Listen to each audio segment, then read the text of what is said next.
I only had a few seconds to change my settings, compose the frame, and push the trigger before...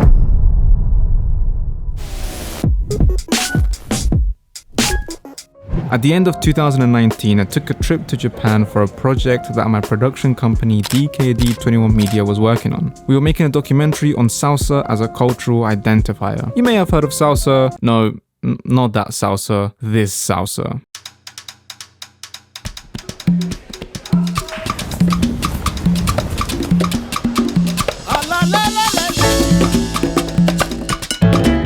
The images you saw in that segment were mostly taken in Tokyo, Japan. Yes, Japan. The country known for its traditional arts, tea ceremonies, anime, and the birthplace of sushi. This was my first time in the country, and I was slapped in the face with the contrast between their respected culture and the lively, rhythmic, carefree opposite that comes from salsa culture. It left me questioning my own perception of the world. Culture shock doesn't even cut it. But I felt privileged for this experience. We were guided by Jimmy Bosch, a trombonist who is a legend in the salsa scene. He introduced us to different teachers, performers, artists, and business owners, and I got to go to underground salsa bars, studios, and dance clubs. Although we were only in Tokyo for 3 days, the producer Angie and I explored Ginza, one of the city's top shopping districts, and I got to grab these incredible photos.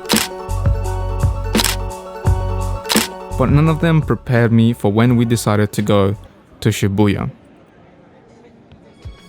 Shibuya is known for the crosswalk where thousands of pedestrians scramble to not only get across but to take selfies, film, and enjoy this unique phenomenon. It has been estimated that at one point over 2,500 people crossed at the same time. This is actually where they got this scene from Tokyo Drift. I took some time lapses from different areas of Shibuya before we gazed up at the top of a shopping center across from us that had a viewing point of the whole crosswalk. This meant that we actually had a reason to cross the street. I was waiting at the crosswalk, and about 20 meters away, I saw this bright cyan taxi making its way towards me, and I knew what I wanted. A panning shot. But wait, let's backtrack. What's a panning shot? It's essentially when you pan the camera at the same speed of a moving object, such that when you take a photo, the background is blurred, but the subject stays sharp. But the movement alone won't get you the shot. That's where understanding your shutter speed comes in. Shutter speed is how fast the shutter opens and closes to let light in. The longer it's open, the more light the sensor reads, and when light moves past the sensor, it leaves light trails, which in this case give off the motion blur effect. But in order to keep the image sharp and the background blurred, you need to find a balance between shutter speed and the movement of your camera. Too fast, and the background and foreground will both be blurry. Too slow, and the car will move faster than you and blur out. I've tried this effect before and I've had no luck. But that day, it was different. I can picture it in my head. I set my shutter speed to 1/80, a rough calculation in my head of speed, time, and displacement that I learned in my 3rd year of engineering. Aperture at f5 to ensure the car was in focus, twisting my lens to 55mm. I set my ISO on auto, the exposure dial to 0, rested my eye socket on the viewfinder.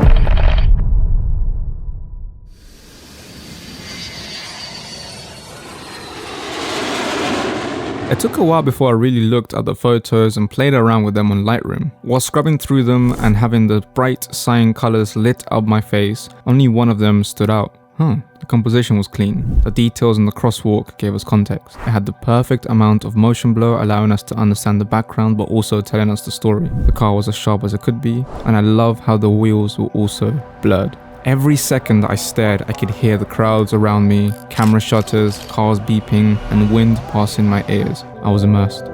This photo represents more than just a Japanese taxi. It represents an opportunity I had to create a documentary about a cultural identifier, to travel and interview amazing people who have dedicated their lives to salsa in a country not so well known for it. It represents where filmmaking has taken me in my career and how far I've come from making silly magic videos on YouTube.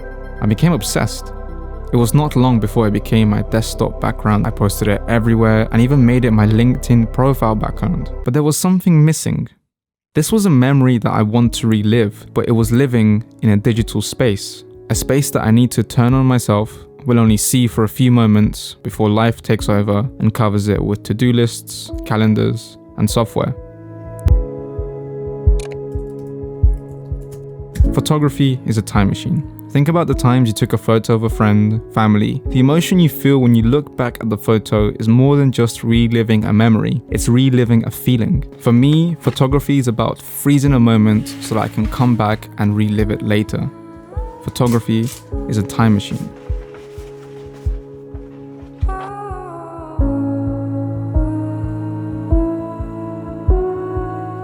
Now, it doesn't matter if the time machine is made of wood or metal, just like it doesn't matter what you use to take the photo. What matters is that you can go back in time and relive that feeling.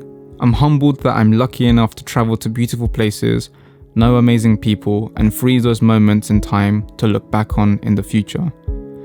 And sometimes, I find that they are looking right back at me.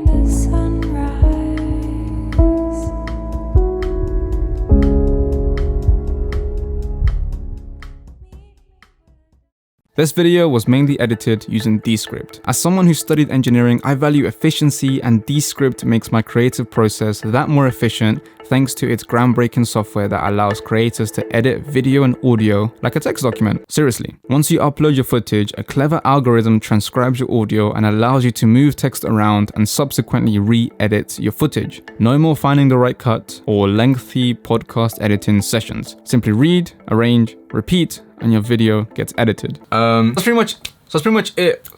Also, if you're like me and you make a lot of mistakes, a lot of ums and ahs, Descript can find them all and then purge them, saving you a lot of time in your edits. At a fraction of the cost of most editing softwares, you get more than just a timeline to drop your footage. You're only automating the tedious editing tasks so that you can free your mind to work on the creative process. You can even send your project to your favorite editing software to apply effects, transitions, etc. I encourage you to at least try the free version so you can see how much faster you can create content. Click the link in the description to find out more. Alright, with that being said, let me know what you thought of this style of video and whether you want to see more. If you liked it, please leave it a like, and if you're checking out the channel, consider subscribing. I'll see you in the next video.